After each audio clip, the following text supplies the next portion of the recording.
Tama-tama, nasa kabilang linya po natin ang kinatawan po mula po sa Ako Bicol Party List, si Congressman Alfredo Garbin Jr. Kong, magandang umaga po. Welcome po muli sa DWIC LU Channel 23. Drew Nasino po at John Ibanez. Good morning, John. Magandang umaga po. Good morning po, Kong Pido.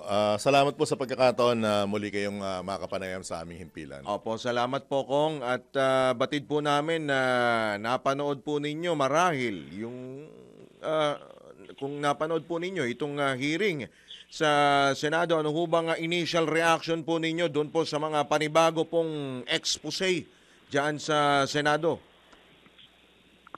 Well, nakakagulat at yung iba hindi ka panipaniwala, lalong-lalo na when the name of the Speaker and Congressman Saldico was mentioned dahil base lang to sa sabi-sabi, sa kwento, sa istorya. And as you know, if the basis of a testimony ay galing lamang sa isang storya na narinig ko dahil sa kwentuhan o paglasing na yung isang tao, sinasabi ng ganito, dapat siguro hindi ganon yung pagpresenta ng isang ebidensya, especially if it will, damage an institution. Dahil yung prinisenta doon, lalong-lalo na patungkol kay Speaker, at kay Congressman Saldico ay puro lamang narinig sa isang kwento. Pero with your indulgence, Congressman Pido, binabanggit in particular ni Curly na meron siyang mga listahan at saka yung parang resibo kung kailan at kung paano natanggap ng mga binanggit nilang mga kongresista at opisyal ng DPWH yung mga pera, allegedly, na komisyon sa mga proyekto. Kong? Well, pwede mo naman sabihin na si John Ibanez na sa listahan ko, kumakain kami araw-araw sa Hong Kong, sa Singapore. So those are just inferences. And, some of which are based on, sabi ko nga sa'yo, sabi-sabi, na kung saan mahirap patunayan at yung kahit sino pwede maging biktima. But just the same, today, they will appear before the House of Representatives, and let's see whether they still maintain yung kanilang testimonya sa Senado. So, ang mangyayari pala, may continuation po yung pagdinig ng Kamara naman dito sa issue pa rin ito, Kong Garbin? Tama po. Impitado rin po sila ngayong umaga at 9 a.m. Sa TRICOM Committee para ipagpatuloy yung pagdinig dito sa House of Representatives. Kung nagulat po kayo, with your indulgence kuya, kung nagulat po kayo, Congressman Garbin, may mga kongresista at opisyal ng DPWH ang ikinanta, quote-unquote, ng mag-asawa, nagulat din po ba kayo dahil wala ni isang senador ang binanggit? Ayun nga.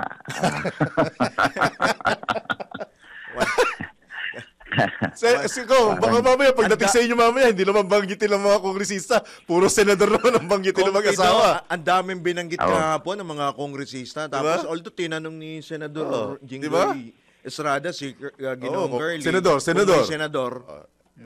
Wala. Safe ka na, sabi nga. Ginagulat ka rin mga Kompido sa nangyaring yon? Parang mahulog ako sa aking upuan. Pero mabigat mabigat yung mga aligasyong binitawan At saka sa pagkakabanggit po ba nilang mag-asawa ng ganyan kabibigat, sila po ba, bilang isang abogado, Kong Pido, sila po ba'y pwedeng pumasok bilang witness, state witness sa kasong ito? Eligible po ba sila doon? Ang pagkakaintindi ko, yung list sa guilty ang pwedeng pumasok sa ganyang klase ng sitwasyon, Kong Pido. Well, tama ka dyan. Alam mo, John, sa ating criminal procedures and the revised penal code, ang nagigilang state witness ang yung least guilty. Yung konti yung participation in the commission of the crime or offense. But when you're saying na ikaw yung kumbaga instigate, ikaw yung nag-implement until the end of the collection ng pera para pag nakawan mo yung gobyerno, ikaw pa rin yung nandun at ikaw yung nakapirma at yung inaakusa ay hindi naman nakapirma. So tingin ko po ang mahirap po na patunayan. Lalong-lalo na kung ang yung paratang ay nakabase lamang sa isang kwento na narinig ko na para daw to kay chismis, kanino. ganun, Kong. Oo. Minsan nga, double hearsay pa dahil pag nalalasing na kami, sila ay nagsasabi na ito pa yung para doon. Ito. Ang espiritu na yun, ha? Oo nga. Ang espiritu na Sabi nga lumulukog sa kanila. Oo nga. So, mahirap yun dyan na patunayan sa korte. Alam mo, nagkaroon ng Napoles case. At nakasuhan yung mga mambabatas na na-involve doon sa Ghost Project sa Napoles dahil may mga pinirmahan yung mga mambabatas. Sila mismo yung nag-endorse ng proyekto na napunta sa mga Ghost Project or Ghost Implementation. Pero dito, John, ang binabasihan mo yung iyong ledger, yung dokumentong pinirmahan ng mga inaakusa mo mambabatas, wala. John, Alright. Opo. Ano naman po reaksyon ninyo? Mismong ang Justice Secretary na po nagsabi na posibleng makuhang state witness pero ibalik muna nila yung mga sinasabing kinita or nakulimbat, quote-unquote, ng pamilya mula sa mga proyekto. Kong? Of course, kasi if you are the biggest beneficiary of yung krimen na kung saan ikaw ay nagtitistigo, hindi kayong least guilty. You're the most guilty. So, kung ikaw ay makikinabang sa isang krimen at sinasabi na tatayo ka sa state witness, napakalabo naman nun, di ba? Opo. Kung si Drew po ito muli. So, ano na po ang kasi nadawit na, ikinaladkad na rin po si si Speaker Romualdez dito, although meron na pong statement si Speaker Romualdez at si Congressman Zaldico. So, kailan po ba natin maririnig o makikita ng buo? Let's say yung full picture, kung kailan ba uuwi itong si Congressman Zaldico para mabigyang linaw po ito pong mga kontrobersyang ito, Kong Pido. Kong Saldi was mentioned. Opo. His participation ay nakwento lang ng nagkakainan na according name to drop, testimony of name drop. Kumbaga name dropping lang lahat. Name dropping. But certainly, he will go home and clear all these things. Nag-issue na rin si Kong Saldi na kanyang ng kanyang statement upang pasinungalingan itong mga walang basihan na kumbaga paratang sa kanya. But surely, he will go home after this all important medical checks up. Ang di ko lang masagot, John and Drew, kung kailan.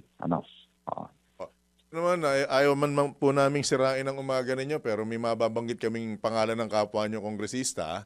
Ano naman po ang reaksyon nyo, Kompido, do sa pagpunta mismo, pagdalo ni Congressman Toby Chanco sa Senate Blue Ribbon Committee investigation kahapon? As a resource person. Ayun nga nakakagulat din dahil alam mo, ang pinipresenta niya ay budget na hindi pa nga nare-release yung pondo. Yung 13 billion na kanyang sinasabi na inaakusa niya na ang author si Kong Saldi. Unang-una wala kang basihan kasi pag tiningnan mo ang GAA, ang General Appropriation Act, all the entries there, the items, wala namang corresponding kung sino yung author.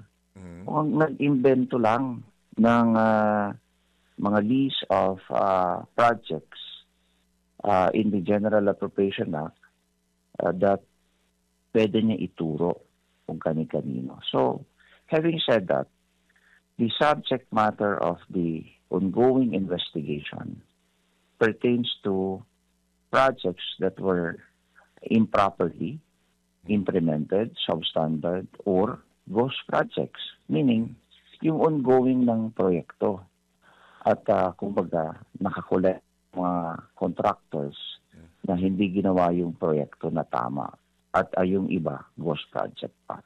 Kakaiba to yung kanyang prinisinta. Ang prinisinta niya, yung mga list of projects and the funds of which are not yet released. So, asaan yung connection or damage sa ating gobyerno doon? So, sabi ko nga, bakit hindi niya i-report? Kasi speaking of insertions, sabi niya, insertion yun. In-admit niya naman na meron siyang insertion 2025 budget. Pero in his insertion, the 529 million, hindi niya sinasabi na yung 70% ng kanyang insertion are flood control projects na kung saan ang nag-implementa yung mga nasasabing contractor na involved sa ghost projects. Number 1 dyan sa kanyang contractor, sa kanyang distrito ay St. Timothy Construction. Okay. Oo. Right. Nakakuha ng sobra sa kalahating Diskaya rin to, di ba? Diskaya rin, no? Diskaya. Oo. 620 million Wow. ang na-implement sa kanyang distrito for St. Timothy. Oo. Oo. Pangalawa, Alpha Omega. Diskaya pa rin. Diba? Oh. Nag-implement ng kanyang mga kanyang flood control doon. Pangatlo, Sims Construction Trading. Yun din ang kanyang contractor doon sa kanyang distrito. Bakit? Siguro dapat pag-usapan yung kanyang insertion at yung kanyang mga flood control projects na umaabot sa, through the years, 6.7 billion na flood control projects na nabotas in a span of 5 years. Pero hanggang ngayon, sa laki ng pondo, baha pa rin ang nabotas. Right. Opo. Kung Pido, ano naman pong reaction nyo dun sa statement po ni Executive Secretary Lucas Bersamin na in English? Linisin nyo ang inyong mismong bahay. Sorry. Linisin nyo ang inyong bahay muna. Parang ganun po ang implication na Compido. Clean your house first before you Well, throw kahapon rocks. po nag-usap na kahapon. Opo. Plancha na eh. Si Speaker and the House of Representatives, and it all boils down to budget. Okay. Okay. Yung budget kasi ng 2026, kung maalala nyo, yung party leaders, some of the party leaders recommend to return the budget to the executive. Pero nagkaroon na ng kalinawan doon na yung mga flood control projects na hindi kailangan as of now ay i-realign na lang at mapunta sa sektor ng edukasyon, ng kalusugan, at syempre yung mga importanteng bagay gaya ng irrigation para sa food security and housing. So yan po yung napag-usapan at all is good na po. All is good. Opo. Kung bago namin kayo bitawan, kasama ba kayo mamaya sa hearing Infracom? Nandun po ako. Mag-a-attend po ako. Mamaya. At, Okay. Opo. para ako na rin ay makapagtanong upang kumbaga yung katotohanan ay dapat manaig at Opo. yun ang aming objective sa House of Representatives na lumabas yung katotohanan. Nag-submit na po kayo, tama ho ba? Kasi kailangan meron pang i-divulge muna, di ba? Yung kung merong mga interest para maiwasan yung conflict of interest, di ho ba, Kong? Di naman po ako contractor. Ayan. Pangalawa, hindi naman po ako part ng 19 Congress. And so when the budget of the 19 Congress was crafted, I was not there. Alright. Mayor po tayo ng Legazpi noon. So, baka ibaling nila sa akin yung kasamahan ko si Congressman Saldi. But Tama, dahil ako you speak Bicol of conflict, Po. when you speak of conflict of interest, then it pertains Ayun. to kumaga pikunyari or kumaga Opo. at the same time yung kakainat na ng kaso at epekto nito sa partisipasyon ko. Sa tingin ko naman po, yung mga bagay-bagay na itatanong ko ay hindi tungkol sa kay Congressman Saldi ko, hindi tungkol kay sa negosyo, kundi yung mga transaksyon na ipinasok, kumbaga inimplementang proyekto nitong mga 15 contractors na ghost, some of which are ghost projects. Alright. Huli na lang po sa akin, Kong Pido, lilinawin ko lamang po para ika nga hindi po ako ipatawag ng 2 kapulungan. Yung pagbanggit niyo po sa pangalan ko kanina, example lang po yun, Kong, ha? Baka ipatawag ako sa Senado at sa Kongreso, Kong. Wala, ano yun? Kaya nga depende example yung lang. sabi-sabi o parang example lang na, nagiinuman kami at si ganito. Wala namang pirma si John Ibanez eh. Pipirma pa lang. Pero kung hayayin mo kami magkape, wala naman kami magagawa kundi tanggapin yung ayaw nyo. Wag lang po yung yung agua de pataranta. Yun lang. Wag lang ibang espiritu. Baka iba. Magkape tayo, one of these days. Pagkatapos na tong TRICOM at Opo. malamig na ang ulo ng lahat. Alright. Ha? Kung promise, walang pirmahan, ha? Walang pirmahan. Kahit sa cheat, walang pipirma. Alright. With that, Congressman, maraming salamat sa pagkakataon and for being sport. At asahan nyo po, kung may mga pagbabagot update na magaganap mamaya, bubulabugin po namin kayo ulit sa mga susunod na araw. Thank you, Kong. Ingat po, Kong. John. Salamat. Salamat, Drew. Magandang Good umaga. morning po. Good morning po. Good luck.